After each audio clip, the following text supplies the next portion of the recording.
बेटा आज की वीडियो में हम आपको बताएंगे कि ऑल इंडिया की काउंसलिंग जो एमसीसी कराती है, मेडिकल काउंसिल कमेटी, वो कैसे कराती है।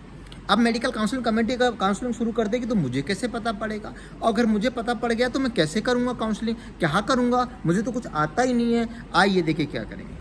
सबसे पहले बेटा 15% सीट के लिए आपकी एमसीसी काउंसलिंग कराती है। जैसे मेरे गवर्नमेंट मेडिकल कॉलेज फिरोजाबाद है, इसमें 100 सीटें हैं। इसमें से 100 सीटों में 15% सीटें यानी कि 15 सीटें जो होंगी वो ऑल इंडिया कोटा से भरी जाएंगी, जिसमें हमारे आसपास के जो स्टेट के लोग होते हैं, like that Rajasthan, like that Haryana, like that Delhi, ये यहाँ पर सीट ले लेते। कौन से कोटे से? ऑल इंडिया कोटे से। आइए बेटा होता क्या है, हमें क्या करना है। ऑल इंडिया कोटा एम्स में कराता है। ध्यान रहे बेटा, जो स्टेट के एम्स है, जिपमर है, बीएचयू है, एएमयू, इनकी सारी सीटें ऑल इंडिया कोटा से भरी जाती हैं। इनके अंदर कोई भी रिलैक्सेशन नहीं है। इनकी सारी सीटें आपको सेंट्रल यूनिवर्सिटी जितनी भी हैं, like that Banaras Hindu university हमारे बनारस में, Aligarh Muslim university, Jawaharlal Nehru medical college है जिसमें अंदर वो हमारा आपका क्या कहता है अलीगढ़ में है, लाइक आपका एम्स हो गया, ये सारी सीटें आपको ऑल इंडिया कोटा से भरी जाती है। अब देखो होता क्या, एमसीसी काउंसलिंग के राउंड होते हैं। अब क्या अपडेट आते हैं, डेट बाई डेट आती है, first round, second round, third round और फोर्थ राउंड। देखो क्या होता है, राउंड 1, राउंड 2, राउंड 3 को हम मॉपअप राउंड भी कहते हैं, और राउंड 4 होता है उस समय स्ट्रे वैकेंसी राउंड कहते हैं। राउंड 1, राउंड 2, राउंड 3 को मॉपअप राउंड कहते हैं, और जो राउंड 4 होता है उसे हम स्ट्रे वैकेंसी राउंड भी कहते हैं। अब देखो राउंड 1 में क्या होता है, जैसे मान लो मेरी रैंक बेटा 12,427 आई थी, तो मैंने क्या राउंड 1 में आपने रजिस्ट्रेशन किया। सबसे पहले रजिस्ट्रेशन होता है, रजिस्ट्रेशन के बाद एक डेट आती है, उसमें हम चॉइस फिलिंग कर देते हैं। तो राउंड 1 के बाद बेटा मैंने क्या किया, चॉइस फिलिंग करती। देखो सबसे पहले रजिस्ट्रेशन करना है, रजिस्ट्रेशन के बाद जो पासवर्ड मिलता है उसको अच्छे से ध्यान में रखना है। उसके बाद मुझे लॉगिन दोबारा करना होता है। जब चॉइस फिलिंग की डेट आती है मैं उसमें चॉइस फिलिंग कर देता हूँ। मैंने क्या किया, एम्स दिल्ली, बीएचयू, एएमयू, फलाना ढमकाना सारे कॉलेज भर्ती। अब देखो मुझे मिलना तो रैंक के हिसाब से, ऐसा थोड़ी है जल्दी आओ जल्दी पाओ वाला सिनेरियो इसमें नहीं है। अब हुआ ऐसा, मैंने राउंड 1 की चॉइस फिलिंग कर दी सारी। अब मेरी रैंक जब मैंने भी की थी तो मैंने ऐसे नागरा वगैरह सब भरा था, तो मुझे ऑल इंडिया कोटा से दतिया मेडिकल कॉलेज मिला था, जो आपके एमपी में बना हुआ है, दतिया मेडिकल कॉलेज 12,400। अब देखो जो फर्स्ट राउंड होता है ना वो फ्री एग्जिट राउंड होता है। अब मैंने क्या किया, दतिया मेडिकल कॉलेज बड़ी दूर पड़ जाएगा मेरे घर से, नया कॉलेज है, अच्छा नहीं है, मम्मी की याद आती है, मज़ा नहीं आएगा, मैंने किया उसको एग्जिट कर दिया। राउंड 1 फ्री एग्जिट होता है। एक्चुअल में होता क्या है बेटा, जब हम रजिस्ट्रेशन कराते हैं ना तो 1,000 रुपये तो रजिस्ट्रेशन फीस है, जो कि नॉन रिफंडेबल है, मतलब कॉलेज मिले ना मिले वो फीस वापस नहीं आएगी।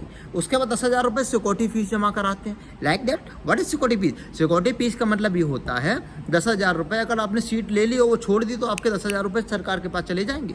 मजाक थोड़ी चल रहा है कि सीट पे बैठ जाओ फिर छोड़ दो, फिर ले लो, फिर छोड़ दो, फिर छोड़ दो, फिर ले लो, नहीं, आपकी जो 10,000 रुपये सिक्योरिटी फीस है वो गायब हो जाएगी। अब हुआ ऐसा, राउंड 1 फ्री एग्जिट होता है। आप भले ही एडमिशन मान लो, अपने घर बैठो, आपने रिजल्ट निकाल लिया, अलॉटमेंट लेटर निकाल लिया, बस खत्म बात, आप कहीं मान जाओ। अब आप राउंड 1 के साथ अगर कॉलेज लेना चाहते हो ऑल इंडिया का, तो अलॉटमेंट लेटर डाउनलोड करो।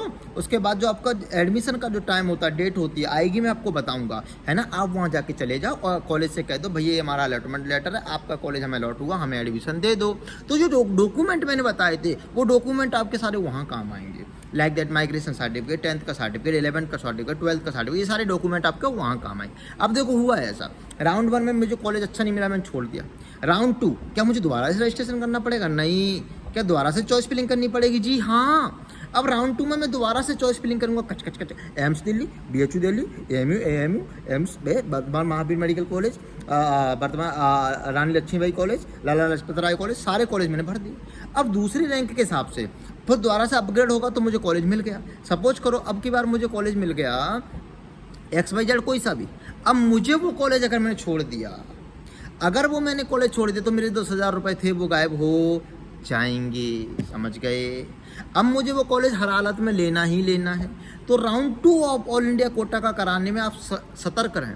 अगर आप चॉइस फिलिंग भर रहे हो तो आपको वो कॉलेज लेना ही पड़ेगा। अगर आपको पता पड़ गया कि ऑल इंडिया कोटा से मुझे अच्छा कॉलेज नहीं मिलेगा तो फिर क्या किया जाए। अगर आपको वह पता पड़ गया कि ऑल इंडिया कोटा से मुझे अच्छा कॉलेज नहीं मिलेगा तो आप राउंड 2 को छोड़ दीजिए। राउंड 1 करा लिया, खत्म बात। राउंड 2 में आप भाग मत लीजिए। अब मान लो ऐसे बच्चे आए, अब ध्यान रहे बेटा, अगर जो कॉलेज लेके सीट छोड़ देता है, अब वो ऑल इंडिया के आगे के जो कोटे होंगे, mop up round, stray vacancy card, उनमें उनका काम खत्म हो जाएगा। तीसरा आता है आपका मॉपअप राउंड, जो ऑल इंडिया राउंड का तीसरा राउंड होता है।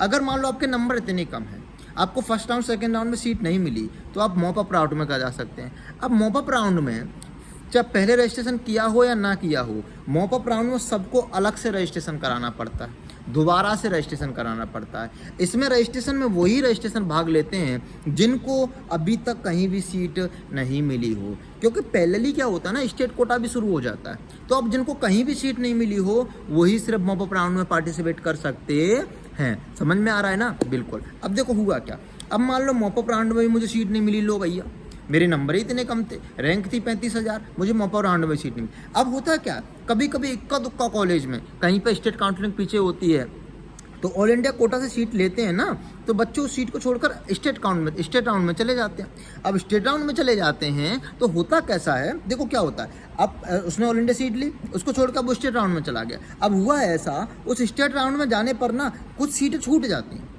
तो वो स्ट्रे वैकेंसी राउंड में भरी जाती हैं। स्ट्रे वैकेंसी राउंड के लिए वही एलिजिबल है जिनको अभी तक कहीं भी सीट नहीं मिली। अब कुछ बच्चे क्या करते हैं, रिस्क लेते हैं कि हम तो स्ट्रे वैकेंसी से उठाएंगे, लेकिन उसमें रिस्क में ये फ़ायदा हो जाता है कि मे भी आपको सीट मिल भी सकती है और नहीं भी मिल सकती है। मान लो जिसने ऑक्यूपाई सीट कर ली, अब वो अपनी सीट से खड़ा ही नहीं हो रहा, उसने तो घेर ली, वो तो छोड़ ही नहीं रहा, ना वो अपग्रेड करा रहा, ना वो एनओसी ले रहा, तो होगा क्या बेटा, वो सीट आपको स्ट्रे वैकेंसी में अगर आपकी रैंक अच्छी है तब भी नहीं मिल पाती, तो आपको वहाँ दिक्कत हो जाती है। Stray vacancy the lucky round होता है, उसमें आपको सीट मिल भी सकती है, नहीं भी मिल सकती। बेसिकली क्या होता है ना, ज़्यादातर कॉलेज स्ट्रे वैकेंसी में अपनी सीट दिखाते नहीं, तो घोटाला तो इंडिया में चलता है, घोटाला तो पहली बार चले, कोई सा भी कॉलेज हो प्रिंसिपल घोटाले करते ही करते हैं। तो होता क्या है बेटा, उसमें स्ट्रे वैकेंसी की सीट वो पैसे देकर भर देते हैं, कभी कभी ऐसा होता है। अब हम आते हैं स्टेट की काउंसिलिंग। अब होता क्या है, एमसीसी का जैसे ही फर्स्ट राउंड होता है ना, तो अपने सारे स्टेट वाले जग जाते हैं, चलो चलो काउंसिलिंग कराओ। तो बेटा होता क्या है, एमसीसी के राउंड का फर्स्ट राउंड होते ही स्टेट की काउंसलिंग शुरू हो जाती है। अब स्टेट की काउंसलिंग का यही शेड्यूल है क्या? नहीं, स्टेट की काउंसलिंग बेटा इस काउंसलिंग थोड़ी डिफिकल्ट होती है, लिटिल बिट डिफिकल्ट होती है। स्टेट काउंसलिंग 85% सीट के लिए होती है, लाइक डेट 100 में से 85 सीट के लिए स्टेट काउंसलिंग होगी। तो वो ऑल इंडिया की काउंसलिंग जो होती है ना, वो तो थोड़ी सी ईजी होती है, first round, second round, third round, fourth round. लेकिन स्टेट काउंसलिंग में भी इतने राउंड होते हैं। लेकिन अब होता क्या है इसका स्टेट राउंड में, आपको हम बताएंगे नेक्स्ट वीडियो में।